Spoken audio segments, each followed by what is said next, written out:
Chapter 1 The Wamplers at Work. She was a phantom of delight when first she gleamed upon my sight, and now I see with eye serene the very pulse of the machine. Wordsworth. Sorry I'm late, gang. Louis Guthridge Wampler, Vice President in charge of Public Relations, bounced into the conference room on ripple-soled shoes. He smiled at the other three members of the board, but they seemed not to notice. "Where were you?" asked the president, Grandison Wampler. His jowls shook with annoyance. "We've got important business to discuss." "Sorry, Pop." Louis threw himself into a chair at the right hand of his father. "I was getting in some work on my lats. You know, latissimus dorsi? That's here." He pointed a thick finger at his own armpit. "We're dissolving the company, son." "You know, I'm getting some pretty clean definition. Dissolving the company? But why, Pop? Why?" Grandison's gavel made a sound like a pistol shot. "Meeting to order," he rumbled. "What's the scoop, Pop?" Louis persisted, and shone upon his father a winning, Harold-teen smile. "Son," the old man began, then stopped. He was searching for a cliché that Louis could grasp. Though 41 years old, he did not seem, at times, far removed from adolescence. Now, as he toyed with a spring-grip developer and a jar of super protein tablets, Louis seemed, even his father frowned at the thought, even childish. The two men did not look much like father and son. The president was tall, sunburned, and rangy, fleshing out slightly in his middle age to a dignified thickness. His face was heavy and serious, with a stern jaw and thick, dark brows. There were, however, laugh lines, and his black eyes were festooned with kindly wrinkles. With no gray in his hair, Grandison Granny Wampler looked 10 years younger than his 65. Louis, known by some as Louis the Wamp, was pale and porcine. He somehow managed to resemble a watercolor of his father, one which had been through the laundry. His blond, tentatively wavy hair, milk-colored eyes, and pastry-cooked skin might have made him effete, but for his immense bulk. There was something athletic in Louis's sagging shoulders and pike-neck belly. He seemed a man who had been hit repeatedly in the face. His nose was flattened, and indeed all the features were a trifle smooth, a trifle melted. He wore no tie, and beneath the white fabric of his shirt could be discerned the T-shirt legend, Super Protein Club. His smile, as he waited for his father to go on, was as pure and meaningless as that of dentures in a glass, and as constant. "Son, I don't know how I'm going to explain this to you. Let me try, Granny." Goin Dill, the jokey, 90-year-old production manager, turned to Louis and said, "What your father wants to say is, we've hitched our wagon to a falling star." "Summer slump, that's all it is," Louis whined, still smiling. "Sales gotta pick up by Christmas." "We'll be ruined by Christmas," snarled his father. "Ruined! Summer slump or—" "No, son. The truth is, we're finished. No one wants Wampler's walking babies anymore." Hardly anyone knew what really happened to Shelley Bell. She had been put away in tissue paper, so to speak, with other, happier memories of the 30s. Owl Johnson, Bank Night Movies, The Cord Roaster, Paul Whitman's Orchestra, as though she were indeed a sunny, golden-haired doll, just as no one wished to remember the real 30s, soup lines, bread lines, work lines. So no one wished to remember the real history of Shelley, grown, married, divorced, married, suicide attempt, bit parts in Alfred Hitchcock movies. She would always be as they first knew her, in 1935, tossing her curls and grinning impishly at W.C. Fields or Wallace Beery.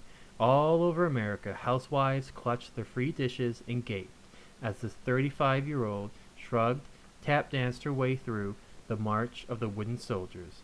They tissed in blank amazement. Wasn't she so precious? Wasn't she the darlingest, sassiest, idiotest, yumpkin sweetheart, though? Wasn't she a living doll? Doll. The word exploded in the brain of Grandison Wampler during a performance of Heidi in the Belmont Theater. He leapt up and began cursing joyfully until the manager, Ned Lambert, had been obliged to throw him out.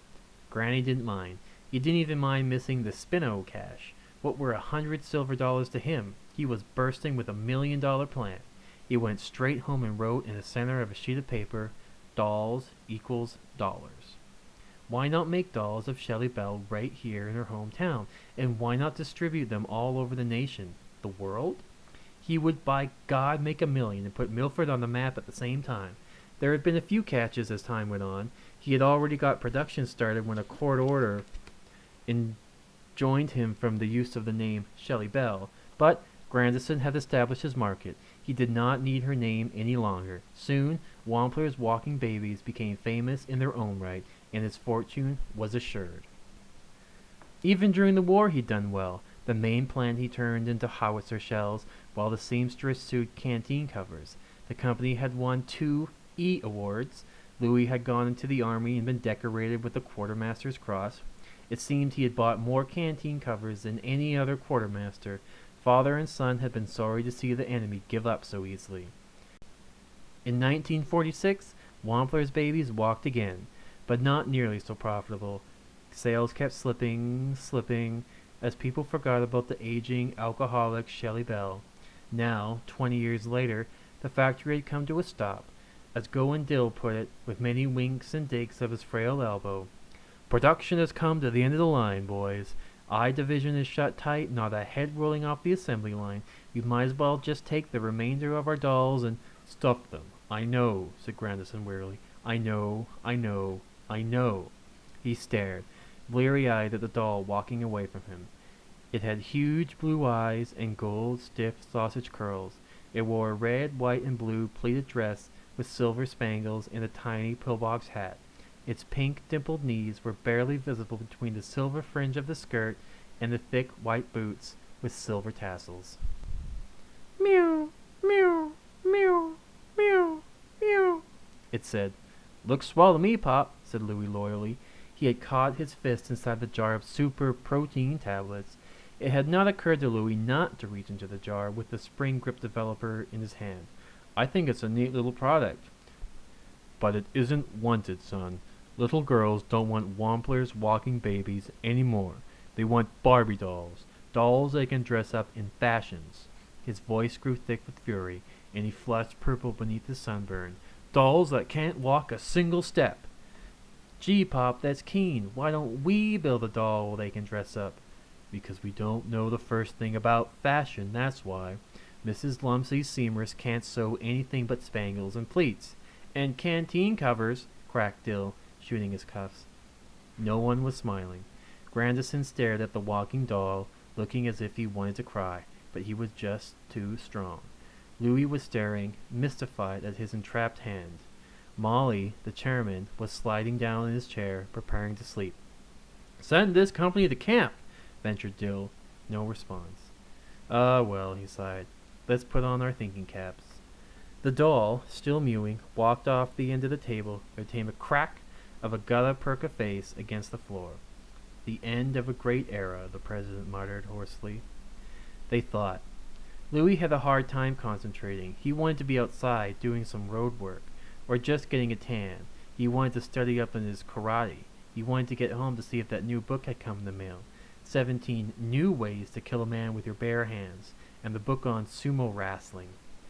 The trouble with books was they didn't give a guy the feel of killing with his bare hands. That was the trouble with living in Milford, too. There was nothing a guy could go to learn from an instructor. Louis wanted to learn all those Jap systems of self-defense. He wanted to learn how to kill a man with Zen, without even touching him, they say. Then there was kabuki, and there was the deadliest, origami. Man. He continued staring out the window for inspiration until a car, Air Force Blue, whizzed by. It reminded him of isometric exercises. Then, somewhere in Louis's rudimentary forebrain, a tiny circuit completed itself. "I got it!" he shouted. "I got an idea!" Dill groaned. "Not another idea," he said. "We haven't even finished paying for that coffee machine yet." Louis's last brainstorm had been to sell the workers coffee from a machine he'd bought and installed in the cafeteria. At 25 cents a cup, to increase profits on the machine, he ran the grounds through again and again. The machine would thus, he reasoned, pay for itself. The workers agreed. The machine should pay for itself. No, this is a real keen idea. Listen, why don't we get some money from the government? Why don't we? His father repeated uncomprehendingly. I think he's got something here, Granny, shouted Dill. Why don't we get some money from the government? Ah, yes, indeed, said Molly, sitting up and opening his eyes a little. He does have something. Why don't we get some money from the government? Shouted Louis excitedly and strained to complete the thought. His hand encased in glass waved impatiently. From the government! For research! Bald heads nodded. For research, yes. But won't we have to be making some product the government needs? Grandison asked, puzzled. Something vital to the defense of our nation? Something important to its welfare? The government doesn't just throw its money around, does it? When the others had finished laughing, Dill placed a bird claw on Grandison's sleeve. You're an old-fashioned, unpractical dreamer, Granny, he croaked, chuckling. Maybe I am too. We got to look at this boy here for real ideas. Times have changed since WPA, you know. This here's the age of astronaut. In the old days, I'll admit, you had to build a battleship or municipal swimming pool, something useful. But tell me, practically speaking, of what use is it to have a man on the moon? Well, I guess none. No earthly use at all, cracked Dill. But seriously, the government spends millions, zillions to put one man on the moon. On the other hand, if you have some practical idea to sell them, forget it. That's right, shouted Louis, jumping up and pacing about the room. Remember the time I tried to sell them my ideal for visible ink? Milk. It was plain milk. Spies could write messages in it, like invisible ink. Then you heat it up, and the writing appears as if by magic. I wrote to the Pentagon, remember, Pop? He threw himself into his chair again. They never answered, he added in a more subdued tone. The fact is, Dill went on, tapping his hand on the table, if we can show the government a project that is utterly, hopelessly useless, they'll give us a grant for pure research. How do you know that? I know it as sure as I know the head of the Industrial Spending Committee is Senator Dill, my cousin. Get it? Grandison was not yet used to the idea. But, what could we do research upon? We have no facilities. They provide all that stuff. Don't worry, smiled Dill. Concrete labs, bomb shelters, marine guards, you name it. All we have to do is figure out a project. How about a robot? Suggested Louis.